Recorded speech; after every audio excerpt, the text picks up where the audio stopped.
Hi! இன்னைக்கு ரொம்ப ஹெல்தியான பிரண்ட துவையல் எப்படி செய்யலான்றத பார்க்கலாம். வீட்டுக்கு முன்னாடி நெறைய பிரண்ட செடி வச்சிருந்தேங்க. நெறையா ஃப்ரெஷ்ஷா வந்துட்டு அம் ஸ்ப்ரவுட் ஆகி வந்திருந்தது. அது எல்லாமே பறிச்சு எடுத்துட்டு வந்தாச்சு. எடுத்துட்டு வந்ததுக்கப்புறமா கையில எண்ணெய் தடவிட்டு அதன் மேல இருக்க நார மட்டும் எடுத்துக்கலாம்.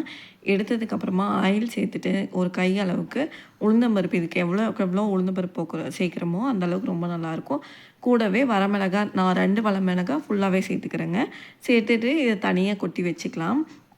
இது கூட ஒரு கை அளவுக்கு சின்ன வெங்காயம் சேர்த்துக்கிறேன். இது கோல்டன் ப்ரவுன் ஆனதுக்கப்புறமா தக்காளியும், பூண்டும் சேர்த்துக்கலாம். பூண்டும், வெங்காயமும் எந்த அளவுக்கு வதங்கி வருதோ, அந்த அளவுக்கு இது டேஸ்ட் வந்து நல்லாயிருக்கும். இது கூடவே உப்பு சேர்க்கணுனா கூட சேர்த்துக்கலாம் இப்போ. இதுக்கப்புறமா ஒரே ஒரு சின்ன தக்காளி சேர்த்துட்டு நல்லா வதங்கி விட்டு, வதங்கினதுக்கு அப்புறமா பிரண்டை வந்துட்டு நான் கட் பண்ணி எடுத்துருக்கேங்க. இது கூட வந்து ஃப்ரெஷ்ஷாக இருக்க லீவ்ஸ் கூட நான் வந்து சேர்த்துருக்கேன். ரொம்பவே நல்லா இருந்தது. இது வந்து கொஞ்சமாக வதங்கி வந்ததுக்கப்புறமா கூட புளி சேர்த்துட்டு 2 செகண்ட் விட்டுட்டு, அதுக்கப்புறமா ஆற வச்சு அரைச்சி எடுத்தோம் அப்படின்னா, யம்மியான பிரண்டை துவையல் வந்து ரெடி. கண்டிப்பாக ட்ரை பண்ணி பாருங்கள். சூப்பராக இருக்கும். சூடான சாதத்து கூட போட்டு சாப்பிடும்போது ரொம்பவே யம்மியாக இருக்குது. நான் வந்து இப்போலாம் அடை தோசை கூட கூட இதை சேர்த்து சாப்பிட்றேன். கண்டிப்பாக ட்ரை பண்ணி பாருங்கள் ஃப்ரீ டைமில்.